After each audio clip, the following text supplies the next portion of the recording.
आगे दोस्तों, क्या हाल चाल, ठीक हो? हाँ, तो जैसे कि हम पढ़ रहे थे पॉलिटी के बारे में, तो पॉलिटी क्या है। पॉलिटी में हम पढ़ते आए थे, अब तक राष्ट्रपति का टॉपिक चल रहा था ना हमारा। तो राष्ट्रपति श्रृंखला की जो तीसरी वीडियो है, इसमें अब तक हमने क्या क्या पढ़ा। हमने पढ़ा कि राष्ट्रपति क्या होता है, फिर राष्ट्रपति की हमने योग्यताएं पढ़ी कि राष्ट्रपति आखिर कौन कौन बन सकता है। अब इसके बाद हमने राष्ट्रपति का चुनाव पढ़ा कि राष्ट्रपति का चुनाव कैसे होता है। उसके बाद राष्ट्रपति का निर्वाचन मंडल के बारे में पढ़ा। फिर राष्ट्रपति को हमने जो मतगणना थी, इसके बारे में राष्ट्रपति की हमने मतगणना की, राष्ट्रपति को हमने शपथ दिलाई, वगैरह वगैरह। हमने राष्ट्रपति के लगभग बहुत टॉपिक कर लिए कंप्लीट। मैं आपसे एक बात कहना चाहूँगा कि आप मेरी वीडियो को तो देखते हैं लेकिन चैनल को सब्सक्राइब नहीं करते, तो आप मेरे चैनल को सब्सक्राइब कर दीजिएगा। आपसे एक ही विनती है बस मेरी, और वीडियो पर जब आप आते हो तो इसको लाइक ज़रूर कर दीजिएगा, ठीक है ना। अब हम जैसे बात कर रहे थे राष्ट्रपति के बारे में, तो पिछली वीडियो में हमने राष्ट्रपति के बारे में क्या बताया। तो मैंने राष्ट्रपति को पिछली वीडियो में चुनाव जो था उसको जिताया था। पिछली वीडियो में मैंने एक काल्पनिक जो व्यक्ति था जिसका नाम राम था, उनको चुनाव जिता दिया था। फिर उनको मैंने शपथ दिलाई, ठीक है। हम उनको शपथ भी दिला चुके थे, चुनाव भी जिता दिया। उनकी हमने सेवा शर्तें भी बताई कि भाई साहब, तुम्हारी सेवा शर्तें यह है कि तुम्हें 5 लाख रुपए महीना मिलेंगे। जब तुम रिटायर हो जाओगे तो तुम्हें पेंशन के रूप में हम लगभग तुम्हारी सैलरी का 50% देंगे। और हमने उनके कार्यालय खर्च की भी बताई, जब पेंशन के बाद उनको कार्यालय खर्च में क्या मिलेंगे, उनकी विमान की सुविधा, ट्रेन की सुविधा, आवास की सुविधा, बाकी सब बताई गई कि राष्ट्रपति को इनके बारे में क्या क्या मिलेगा। चलो जी, अब जैसे हमने उनको चुनाव लड़ाया, उनकी मतगणना की, इसके बाद जो हमने पूरी प्रोसेस की, अब आज हम बात करेंगे राष्ट्रपति को आखिर हटाया कैसे जा सकता है, राष्ट्रपति कितने वर्ष के लिए चुना जाएगा, महाभियोग क्या होता है, इसके बारे में आज चर्चा करेंगे। तो मैं आपका स्वागत करता हूं आपके अपने इस यूट्यूब चैनल पर जिसका नाम है PKP स्ट्रेटजी अकेडमी। मेरा नाम है प्रशांत कुमार। तो आज चर्चा करेंगे राष्ट्रपति के बारे में, जिसका हम बात करेंगे राष्ट्रपति का कार्यकाल कितना होता है। तो मेनली राष्ट्रपति का कार्यकाल 5 वर्ष होता है, चाहे वो बीच में से चुना जाए अथवा कोई अपने कार्यकाल समाप्त के बाद जो नया निर्वाचन होता है उसके बाद चुना जाए। टोटल राष्ट्रपति का कार्यकाल निश्चित 5 वर्ष का होता है, ठीक है। दूसरी बात, राष्ट्रपति यदि चाहे तो अपने कार्यकाल से पहले भी अपना इस्तीफा दे सकता है। राष्ट्रपति अपना इस्तीफा उपराष्ट्रपति को देगा। उपराष्ट्रपति को इस्तीफा देने के बाद उपराष्ट्रपति का काम है कि वो लोकसभा अध्यक्ष को बताएगा, इसकी जो सूचना है लोकसभा अध्यक्ष को दी जाएगी। राष्ट्रपति अपना जो इस्तीफा है अपने कार्यकाल से पहले भी दे सकता है। दूसरी बात, राष्ट्रपति को जो हटाने के लिए संसद में महाभियोग का प्रस्ताव भी लाया जा सकता है। वैसे हमारे देश का सौभाग्य है कि अभी तक कोई भी ऐसा राष्ट्रपति नहीं हुआ जिसको हम महाभियोग से हटाया जा सके। हटाया है, प्रक्रिया चली थी लेकिन ऐसा नहीं हुआ, ठीक है। ये सब बात करेंगे हम, महाभियोग क्या होता है इसके बारे में चर्चा करेंगे। तो अब बोर्ड पे देख लेते हैं एक बार। देखिए, पदावधि। पदावधि का जो वर्णन है हमारे संविधान के अनुच्छेद 56 में दिया हुआ है। अनुच्छेद 56 के अनुसार कि राष्ट्रपति का जो कार्यकाल होगा वो 5 वर्ष का होगा। यदि राष्ट्रपति चाहे तो अपना त्यागपत्र समय से पहले भी दे सकता है। त्यागपत्र किसको देगा? उपराष्ट्रपति को, और उपराष्ट्रपति इसकी सूचना लोकसभा अध्यक्ष को देगा, जो कि अनिवार्य है। और अनुच्छेद 56(1) के अनुसार ये भी प्रावधान है कि राष्ट्रपति अपने 5 वर्ष के उपरांत भी पद पर रह सकता है, यानी कि 5 वर्ष के बाद भी पद पर रह सकता है। लेकिन शर्त है कि जब तक पद पर रहेगा तब तक कि कोई नया उत्तराधिकारी पद पर नहीं आ जाए। यानी कि मैं बता दूं कि राष्ट्रपति अनुच्छेद 56(ग) के अनुसार 5 वर्ष के उपरांत भी अपने पद पर रह सकता है जब तक कि उत्तराधिकारी नहीं मिल जाता, ठीक है। ये मैंने आपको बता दिया कि राष्ट्रपति 5 वर्ष तक चुना जाता है, ठीक।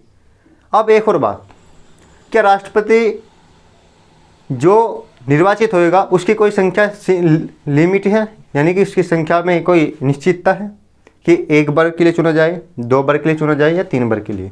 देखो अमेरिका के लिए ये जो लिमिट है, अमेरिका का कोई भी राष्ट्रपति केवल 2 वर्ग के लिए ही बन सकता है, जबकि जो भारत का राष्ट्रपति है ऐसा नहीं।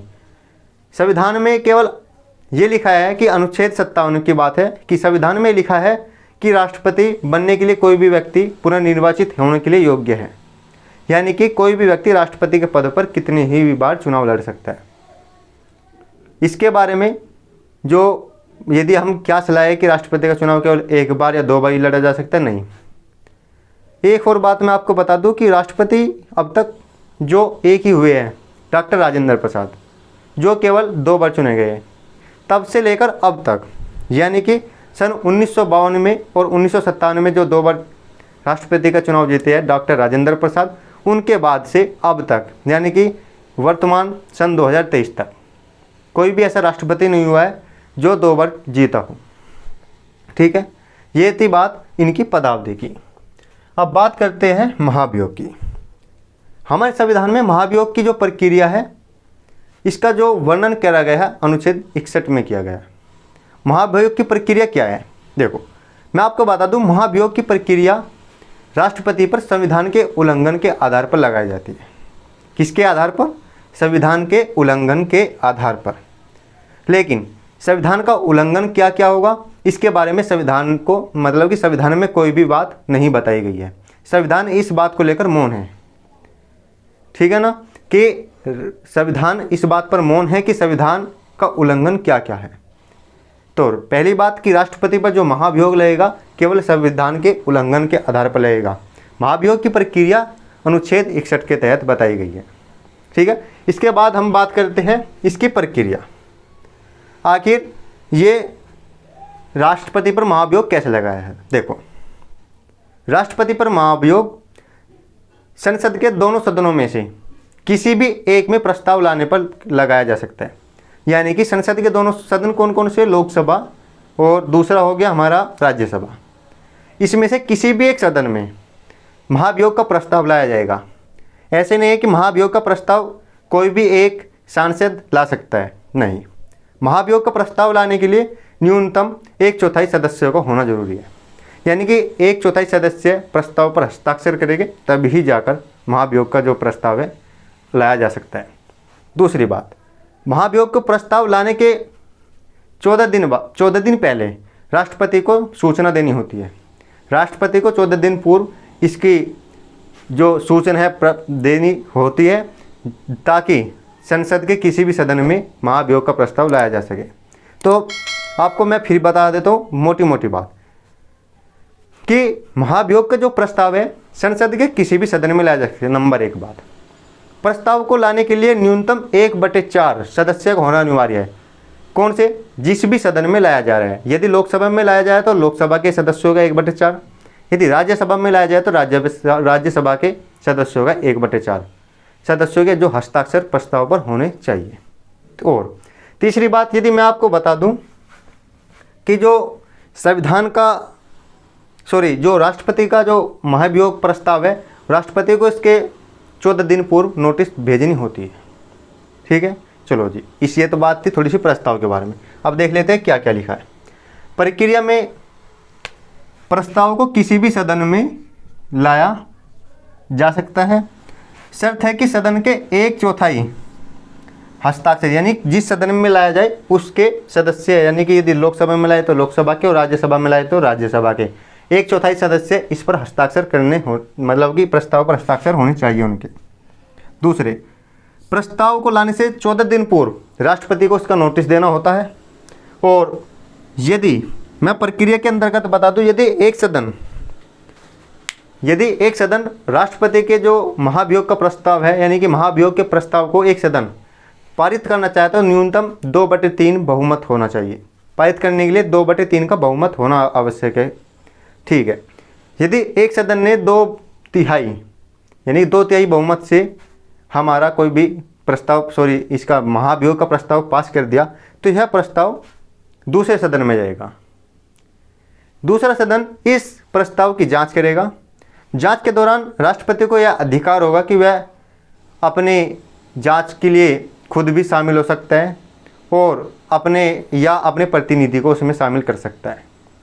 यदि इसके बाद राष्ट्रपति अपने जांच का आरोपी पाया जाता है, जांच में आरोपी पाया जाता है और दूसरा सदन अपना 2/3 बहुमत से इसको पास कर देता है, तब जिस तिथि से राष्ट्रपति के महाभियोग का जो प्रस्ताव है पारित होगा, उसी तिथि से राष्ट्रपति का पद रिक्त मान लिया जाता है। ठीक है, ये बात थी महाभियोग प्रस्ताव की।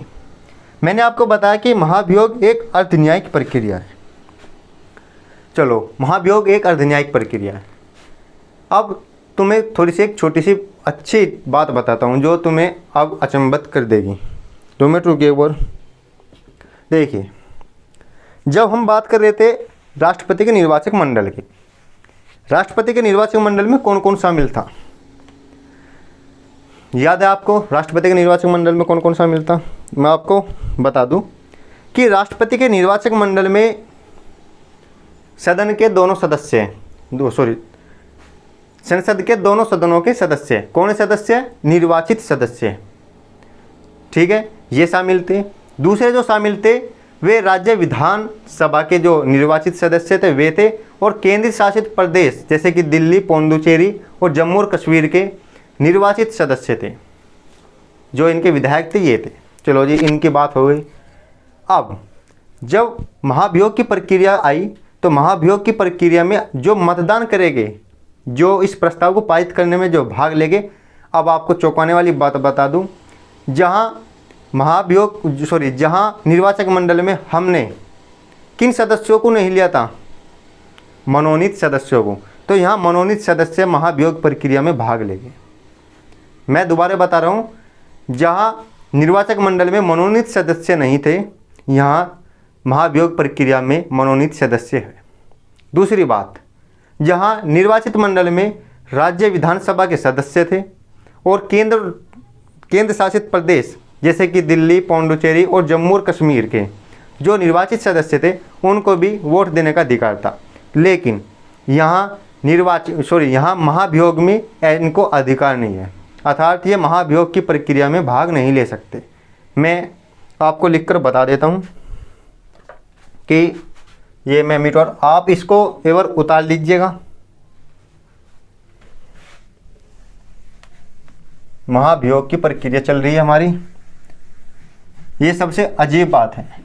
अजीब बात यह है कि जहाँ हमारे जो वे सदन के मनोनीत सदस्य निर्वाचक मंडल में शामिल नहीं थे, लेकिन राष्ट्रपति को हटवाने में बहुत महत्वपूर्ण भूमिका निभा रहे हैं।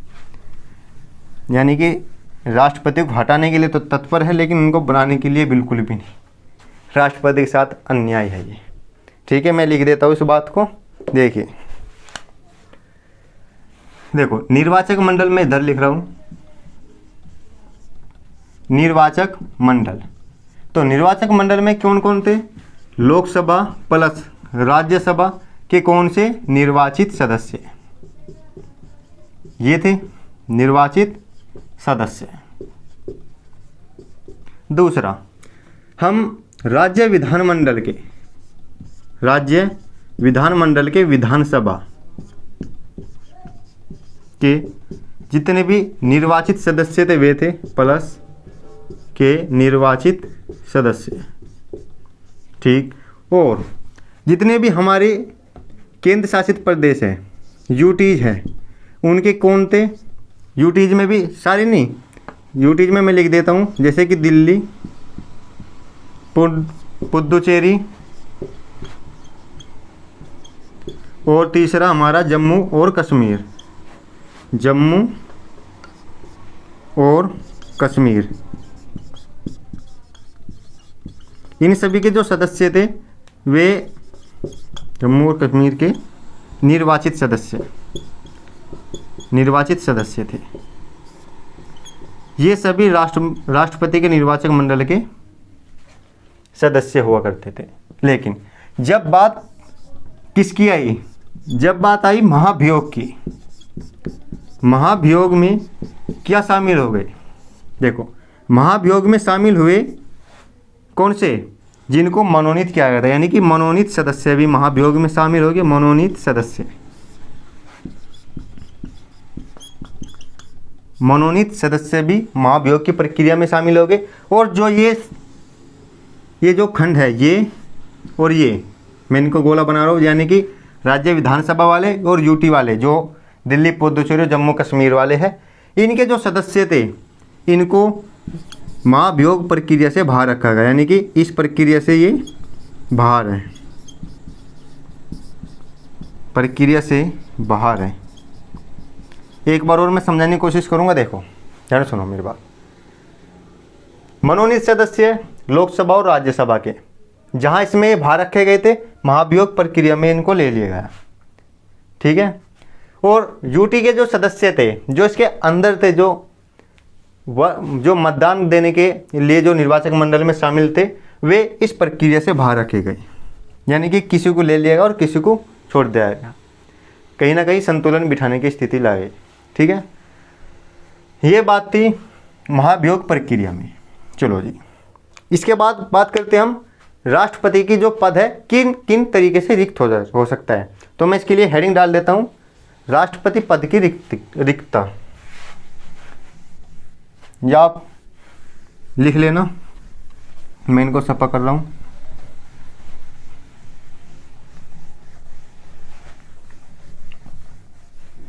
यदि आप चैनल पर नए हो तो चैनल को सब्सक्राइब कर दी क्या, आप ऐसा नहीं कर रहे हो, बिल्कुल गलत बात है तुम्हारी। राष्ट्रपति पद की रिक्तता,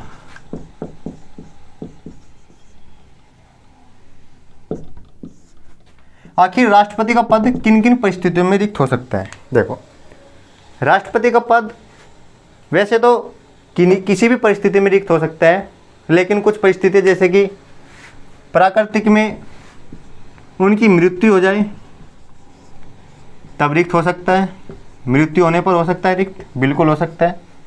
दूसरी, यदि वे चाहे तो अपना त्याग पत्र दे सकता है, तो त्याग पत्र के कारण भी उनका पद रिक्त हो सकता है, त्याग पत्र देने से, ठीक है। तीसरी जो अभी हमने पढ़ी अर्धन्यायिक प्रक्रिया, क्या है, महाभियोग। यदि महाभियोग लगाया जाए तो महाभियोग प्रक्रिया से भी ये पद रिक्त हो सकता है, ठीक है। और यदि राष्ट्रपति अपना कार्य करने में फिलहाल असमर्थ है अथवा उनका जो निर्वाचन है अवैध घोषित कर दिया गया है, तो तब ये पद रिक्त हो सकता है। अथवा जैसे कि मैं लिख देता हूँ, अवैध निर्वाचन के दौरान भी यह पद रिक्त माना जाएगा। देखो, तुम्हें इस टॉपिक पे एक बात मैं तुम्हें बहुत ही अच्छी बात बता देता हूँ। यदि कोई राष्ट्रपति का चुनाव जीत गया, ठीक है, राष्ट्रपति का चुनाव जीत गया, और कुछ समय बाद निर्वाचक मंडल के सदस्यों ने शिकायत की कि राष्ट्रपति का जो चुनाव हुआ था उसमें कुछ धांधली हुई है, कुछ गलत तरीके से चुनाव जीता गया, और राष्ट्रपति इस दौरान अपनी शपथ भी ले चुका और अपने पद पर ग्रहण, मतलब कि अपना पद ग्रहण कर चुका। यह प्रक्रिया चलती रही, राष्ट्रपति ने सब चीज़ कर ली, राष्ट्रपति ने इस बीच में बहुत ही काम करा। तो अब बात आती है कि जब राष्ट्रपति का निर्वाचन यह अवैध घोषित किया गया था, जिस दिन राष्ट्रपति को अवैध बताया गया कि यह अब व्यक्ति राष्ट्रपति के रूप में अवैध बना है, तो इससे पहले, उस तिथि से पहले राष्ट्रपति द्वारा जितने भी कार्य किए गए थे वे सभी अब आपके अनुसार वैध हो गए कि अवैध हो गए, वे सभी वैध माने जाएंगे। यानी कि यदि मैं राष्ट्रपति बन जाता हूँ और मेरे द्वारा जो अवैध घोषित होने से पहले मेरे द्वारा जो कार्य किए गए वे मेरे कार्य वैध ही घोषित रहेंगे, चाहे मैं बाद में अवैध या मेरा निर्वाचन अवैध ही क्यों ना घोषित हो चुका हूँ मैं, ठीक है। ये बात आपको याद रख लेनी चाहिए। हम बात करते राष्ट्रपति रिक्तिया में, तो मृत्यु होने पर त्याग पत्र देने से, महाभियोग से भी हो सकता है। चलो जी, ये बात चल रही थी। अब बात आती है, यदि राष्ट्रपति की मृत्यु हो जाए, आकस्मिक मृत्यु हो जाए, दुर्घटनावश मृत्यु हो जाए, तब राष्ट्रपति के पद पर कौन आसीन होगा। देखो, इसके बारे में अब मैं आपको समझाने जा रहा हूँ, कृपया समझने की कोशिश करना। यदि राष्ट्रपति अपनी जो त्याग पत्र देता है, तो त्याग पत्र देने के बाद जो राष्ट्रपति का पद रिक्त होता है, तब राष्ट्रपति पद की रिक्तता को भरने के लिए उस उपराष्ट्रपति राष्ट्रपति का कार्यभार संभालता है, जब तक कि नया राष्ट्रपति नहीं बन जाता। ठीक है। यदि राष्ट्रपति की मृत्यु हो जाए तब भी यही परिस्थिति चलती है राष्ट्रपति पद के लिए। और यदि महाभियोग प्रक्रिया लगाई जाए, महाभियोग प्रक्रिया में भी उपराष्ट्रपति ही उनका कार्यभार संभालेगा, जब तक कि उनका उत्तराधिकारी कोई भी नहीं आ जाता। ठीक। अब एक चौंकाने वाली मैं बात बता देता हूँ। राष्ट्रपति यदि 5 वर्ष के बाद भी राष्ट्रपति अपने पद पर रहता है, तो ऐसे नहीं है कि राष्ट्रपति का जो चुनाव, जो राष्ट्रपति का जो कार्यकाल है 5 वर्ष हो चुके, कितने हो चुके? 5 वर्ष।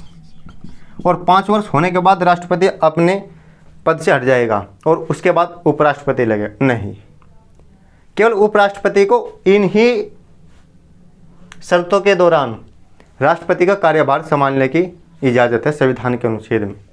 लेकिन यदि राष्ट्रपति का जो कार्यकाल है 5 वर्ष हो गया और अभी तक कोई भी राष्ट्रपति का उत्तराधिकारी नहीं आया, यानी कि राष्ट्रपति पद का कोई भी उत्तराधिकारी नहीं आया, तो जो अब वर्तमान का राष्ट्रपति है वो तब तक अपने उस पद पर आसीन रहेगा। मैंने जो बात शुरू में लिखकर बताई थी वही बात ये है। तो हमने इसमें जाना राष्ट्रपति के कार्यकाल में और राष्ट्रपति के महाभियोग में। ठीक है, चलो जी। यदि राष्ट्रपति अपना जो पद है रिक्त कर देता है किसी भी परिस्थिति से, त्यागपत्र द्वारा, महाभियोग द्वारा या आकस्मिक मृत्यु द्वारा, या फिर उनका जो निर्वाचन है अवैध घोषित होने के बाद, इस स्थिति में राष्ट्रपति का चुनाव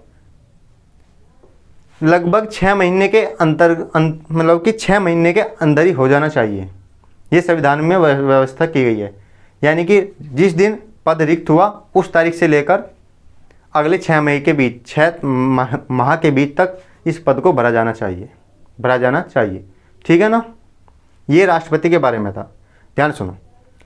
यदि कोई राष्ट्रपति आकस्मिक मृत्यु हो जाती है किसी राष्ट्रपति की, और चूंकि उसका निर्वाचन 6 माह से पहले ही होना है, और मैं मान के चला हूँ कि राष्ट्रपति का जो कार्यकाल है लगभग 3 साल हो चुका, कार्यकाल 3 साल हो चुका, और वो 3 साल के बाद आकस्मिक मृत्यु में वे स्वर्ग सिधार गए, जैसे कि अभी तक ऐसा नहीं हुआ।